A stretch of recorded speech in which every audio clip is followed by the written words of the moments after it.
Hey guys, this is Team Reps for Raw here, and this is it's a fucking deck.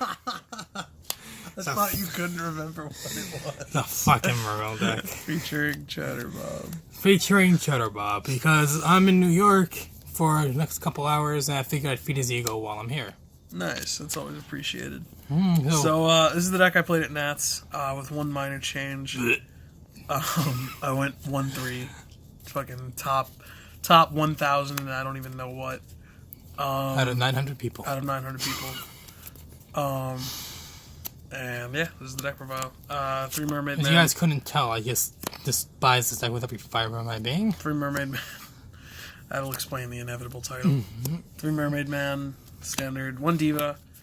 Just the best card in the deck when it doesn't get ashed. Or Veiled. Or Veiled, yeah. Triple Dragoons, best card in the deck. Double Infantry. I actually really missed the third, believe it or not. Or just like Marksman. Just the third Atlantean. Because there were a lot of times where you would draw one of these and, like, you know, run through all your Dragoons, and then you won't have another Atlantean to use Neptibus with.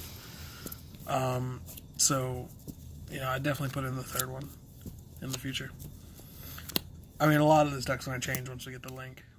Moulin Glace, because it's broken. Flying Sea Cow. Moulin Glacia. God fucking damn it. I'm not forgetting to make that joke again. You almost did. I was about to do it. Triple Teus. I'm working on 2 of them. Triple Megalo. Just your standard stuff. 1 Pike. It honestly isn't really...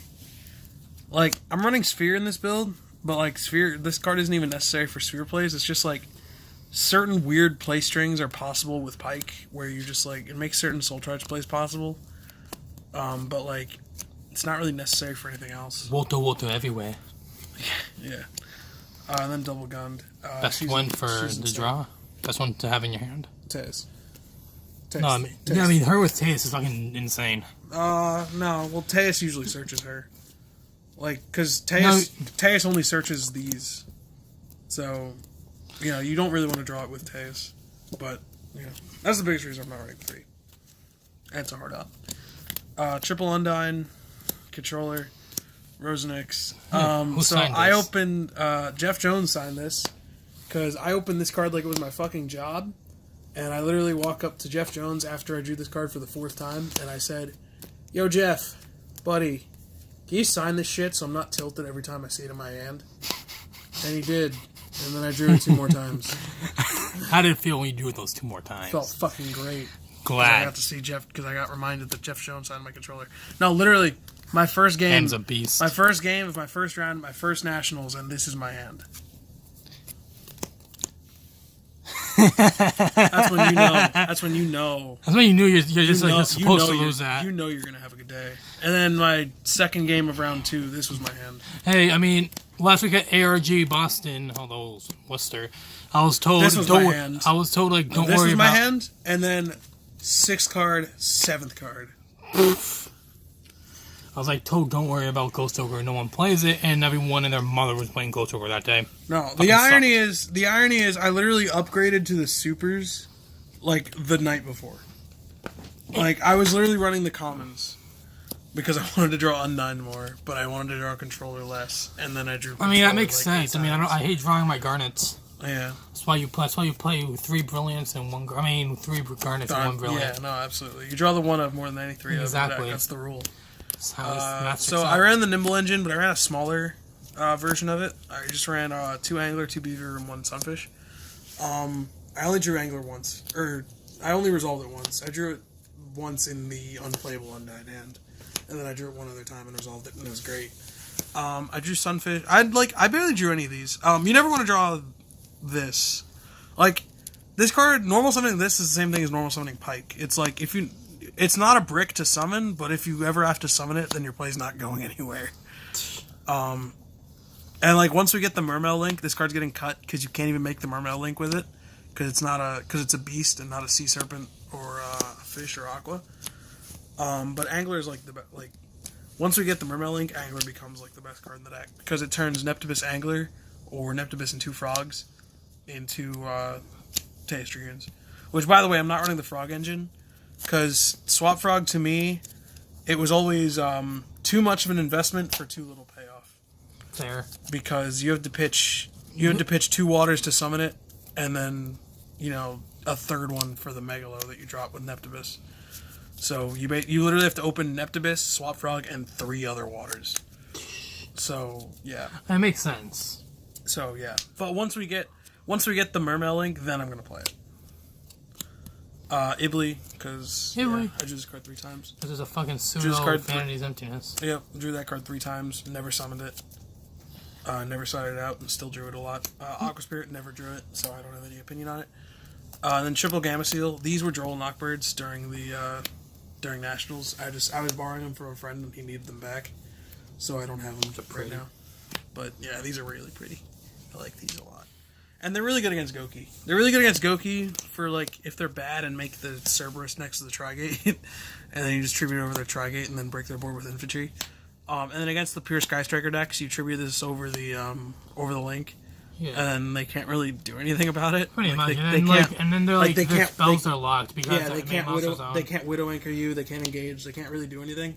Like, their only out to it is to summon a hand trap and then make a Link 2 with it. And in that case, like, even though they can use their spells again, but they still had to summon a hand trap. So yeah. I've summoned effect before, and I just made a fucking clear one with but it. But it's it's one less hand trap that you have to play through. So that's 34 monsters, and then there's 7 spells and traps. 1 for 1. One of. Reborn. One of. Soul Charge. One of. And then 3 Fall by the Grave. Because hand traps suck. And then Sphere. So I'm guessing that's for Gumblar? For Gumblar, and for using Pike as a defensive line. Like, if you end with infantry in your hand, then you can, but you don't have the full hand loop, then you can go Sphere, summon Pike out of the deck, and then Pike pitch the infantry. Its effect will be negated, but you can still pay cost. So you pitch the infantry. You get the infantry effect. Your infantry, pitch the infantry, blow up a card. Not terrible. Like, this card was great. Like, I used this. Do you actually use that? Yeah, I used it like 3 or 4 times. It was great every time. What was your record? 1-3, but not because of Sphere. So I took a lot of shit for not running a Sekka build. And I know people are gonna give me even more shit because I drew shitty and that was why I lost. I'm gonna go on record right now. I drew Reborn once. I never drew any of these. Never. Not a single time. Oh yeah, that was. Yeah, I see Greg Abbey. I see John Moore. Larry Abbey. Looking. There's a bunch. See Nim Nim. Yep, Nim Nim and Box Boy. But yeah, I never drew any of these. So I never would have drew Sekka anyway, so it wouldn't matter. Like, yeah. And, like, these cards are just so good. Like, even if I was running Sekka, I'd still probably play Soul Charge. Really? Yeah. Just because if you draw either of them, you win. Like, if you draw Soul Charge, you win. If you draw Sekka, then you should if you use theoretically one, win. You can't use the other. But if you can't, which never comes up unless you open both. Fair. And even if you open both, then if your hand's good enough to the point where you don't need Sekka, then you just play Soul Charge and you win. And if your hand's not good enough, then the Soul Charge is dead, and then you just play the Sekka. Alright, what's that extra deck looking like? So, yeah, it never really conflicts. It's 41 cards, right? 41, yeah. Nice. Extra deck, we have our all-important Tomahawk tokens. So we have 4 little tokens and a Sandshrew. Yep. Best Pokemon for those who watch Starter Squad. Sir, you're wrong. It's Shuckle.